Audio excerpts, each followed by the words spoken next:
friends.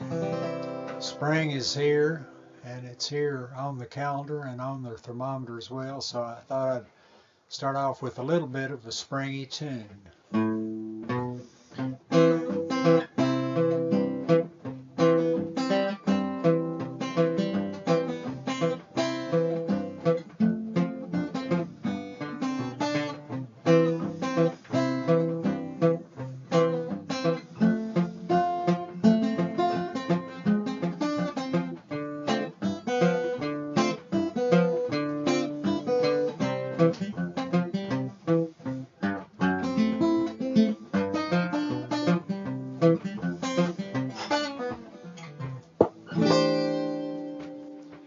Alright, well, that's called Steady. That's for my friend Bill Madel, who was for many years and still is the drummer of the Truckers, lives in Gastonia, North Carolina.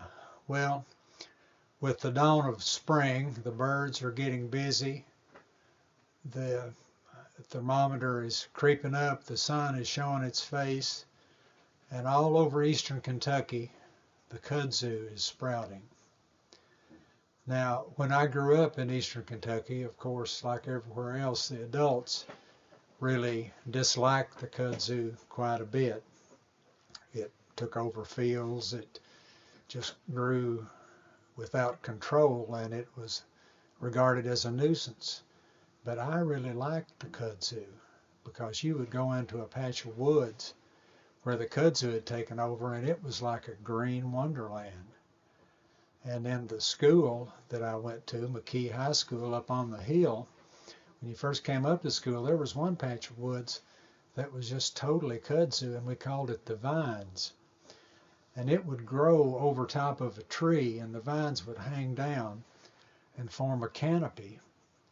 And it created a very private little space in there. And from about the 7th grade on, you would occasionally hear boys talking, maybe even making a boast about getting a girl to go out into the vines with them. But none of those claims were ever substantiated. But I really liked it, and there were other uses for it too. We would sometimes make pretend whips out of it and pretend to be the cowboy Lash LaRue, who had great skill with a whip. Later I saw that really sturdy baskets can be made of kudzu. And much later I learned that kudzu could be made into a jelly.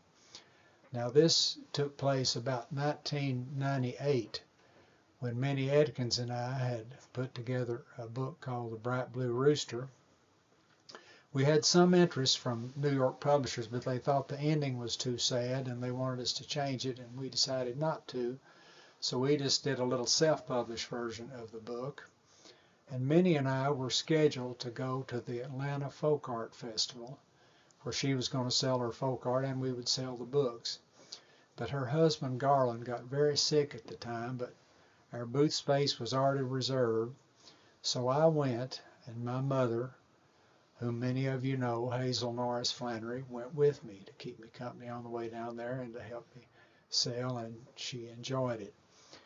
On the second day, there were, of course, hundreds of exhibitors there, and when they would get a little break, all of the exhibitors would at times come around and look at the different booths. And on the second day, an exhibitor came around and picked up one of the books and got to looking at it, and she said, "Oh, it mentions kudzu." She said, "I'm way over here, I'm selling kudzu jelly." And I said, "Well, I didn't even know that it could make jelly." And she said, "Yeah, the little purple flower." She said, "It's really good." She said, "I'd like to have one of your books, but I don't have any spare cash with me. Do you think we could maybe make a trade? And I could trade you a couple of pints of kudzu jelly for a book?" And I thought, well, 2 pints of kudzu jelly for a Bright Blue Rooster, that sounds reasonable. So I went over to her booth and we made a trade. Now in the book where it talks about the kudzu, that's in the second section of the book, and it says, "Now the corn won't grow because the ground's too hard. The water in the lake is turned to lard. The well caved in and the car give out. the house turned green and began to sprout. Granny run in the kitchen, started wringing her hands, said the kudzu stole her frying pans. Well, that's what the woman had seen. And so on the way back from Atlanta, Mother, of course, any of you who knew her knew that she liked to eat about every 30 or 40 minutes. She wouldn't eat a lot, but she would just nibble. And as always, she had brought a big bag of food, and she got it out. We weren't too far out of Atlanta, and she said, "Where's that kudzu jelly? I believe I might try some of that on a cracker." Well, now the woman had told me when I had bought it, she said, "Now I've got two kinds. I've got the regular and I've got the extra hot over here." She said, "All I have left is extra hot." And I said, "Well, I'll take that." But I warned Mother, I said, "Now, Mother, that's supposed to be really hot. You may not like it." She said, "Oh, it'll be fine." And it was pretty. It was just so purple. And we got it out, and she opened it up, and she spread it on half a cracker. And she took a bite, and she went, "Mmm." And she put the cracker away. Now, she didn't throw the cracker away. She wrapped it back up in saran wrap and put it back in the bag. But she didn't eat any more. And when we got back to Nicholasville the next day, I said, "Mother, you ought to just throw that kudzu jelly away. That's too hot to eat." But she refused to throw it away, and she kept it in the refrigerator for several years, but to my knowledge never took another bite of it. So we moved forward to about 2011, and that same book, Bright Blue Rooster, at this time Joey Books out of Missouri had taken it on to publish it and do a hard copy, really nice full color version. And they went mainly with what Minnie and I had done in our first version, but some of the pages in that book were illustrated with just paintings. And Joey Books wanted something 3D on every page. Now the page where the kudzu steals Granny's frying pans, that's a 2-page spread in the middle, and Minnie had painted these two wonderful pictures on she was out of canvas, so she had used the top of a hat box, the round top, and the first page was the inside, and then she had turned it over and painted on the outside.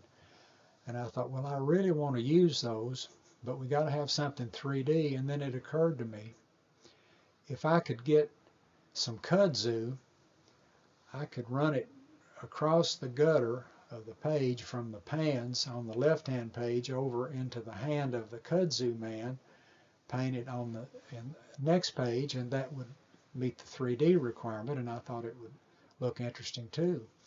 So I set out around central Kentucky to find some kudzu.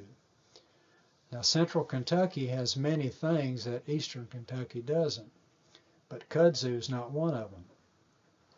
So the end of the week came and I still didn't have any kudzu. But I had planned to go up to Hyden, Kentucky, to spend the weekend with my friend Bobby Asher and play music and jam some. We would do that from time to time, and I went up there, and Bobby and I would usually find a jam on Saturday, but mainly we would just stay there at his house and play the whole weekend and talk, and it was mainly just Bobby and I. Occasionally we were joined by a guy named Evan Williams. But on the way back from that trip, I was keeping an eye out for kudzu. Didn't see any for a long time, but I took the scenic route, and as I was coming down through Laurel County, I happened to look over to my right, and there was a huge patch of kudzu. And it came right up next to this yard, neatly mowed yard, and then there was a house, and a man was out hoeing in a flower bed. And the kudzu came right up to it. I said, "This is my opportunity." So I pulled over and I came up and I said, "How you doing?" He just kind of nodded at me, didn't say much. I said, "I was wondering if I might have a couple of pieces of your kudzu." And he said his hoe down. He said, "Buddy, as far as I'm concerned, you can have every damn bit of it." So I got some kudzu and came back and we did the book, and that worked out all right. Well, we moved forward still to about 2015, when University Press of Kentucky had taken on to publish Mommy Goose Rhymes from the Mountains. And in that book there is a rhyme called The Kudzu Man. And it's about this time of year, and it says, "The kudzu man is dead asleep, but soon he'll stir and move his feet. His skin will turn to green from brown as his fingers reach along the ground, down the hill and around the pond, under the fence and over the barn. He shakes his head to see how he's paid. Squirted with poison, cut with blades, what kind of crime could make them so vexed? He just loves sunshine and seeing what's next." Well, what does a kudzu man look like? Well, I'm going to show you here. This is the kudzu man that Minnie created. So, with that, I'll just say that I wish you a good spring, and say, may our goals and dreams be renewed like the kudzu, and may we get some of that persistence and relentless determination that's kept the kudzu around here for 150 years, despite being squirted with poison, cut with blades, not to mention being devoured by herds of hired goats. So have a good one. Enjoy the sunshine. I think I'll do a little bit more of the tune here to take us out. Steady.